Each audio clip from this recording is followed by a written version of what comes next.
am here to tell you the story of when me and my family went to Egypt. It was less than 1 year after the 9/11 attacks, and traveling to a predominantly Muslim country seemed a little risky, but my mom decided to take my sister and I and herself to Egypt. My mom is a nurse, and she wanted me and my sister to experience traveling abroad, and she thought the best way to do that was for us to stay in Tanta, Egypt for 5 weeks during the summer of 2002.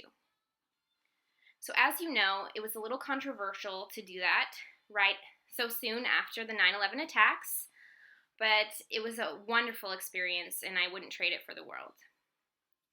So a little backstory. My mom decided that it would be a good opportunity for us to do that. And so what she did is she found a hospital where she could work and be like a training nurse. And so she did that while me and my sister cleaned the hospital library for the hospital. And during her weekends off, we would travel around the country.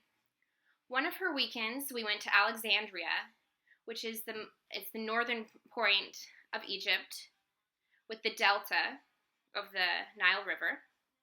And so we were there with some friends, and we stayed at their place, and there was a private beach, and it was beautiful.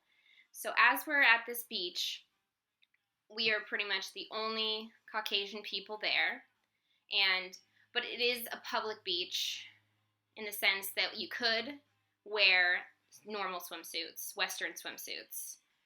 And as a 12-year-old, I did wear a Western swimsuit, which was common for all the children there.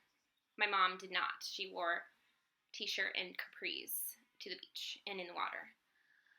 However, while I was there, I was just playing in the sand like I do every single summer when I'm here and I go to Whidbey Island, which is where my family lives. And I was just playing by myself, and then all of a sudden this little Muslim girl comes up to me and we start playing in the sand together, and then she pulls me into the waves and we start jumping with some of her relatives or friends, and we are just having a fun time being children. And then after a while she pulled me back and we went and ate lunch with her parents. Her mother had made some sandwiches, and then we made sandcastles with her grandfather and some of her other relatives and their children. And it was a really fun experience. At the time, I was 12, and so I didn't really understand the significance of that. But looking back, I can really see how it was important that that occurred and happened to me. That little girl, despite everything in the world and all the controversy, decided to pull me along and play with me at the beach. And then even more so, her mom allowed me, a girl who didn't speak their language and could have been hostile, allowed me to eat with them. And then their grandfather played sandcastles with me, and that was a lot of fun.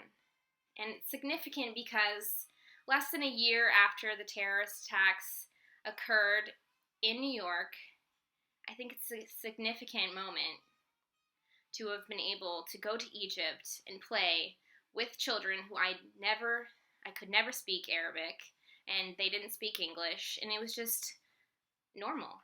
Children know what it is to be human, honestly. I mean, they know what it means to be a good person, what it takes.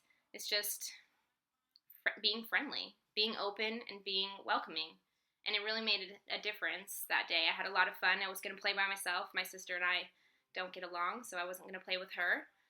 And so it was just a really nice thing that that little girl did, and it changed my whole trip to that beach. And so that is something that I think everyone could learn from, in the sense that if we're just a little bit more welcoming, it could change an entire day. It could change an entire perspective. And I think that's an important lesson to learn. Thank you.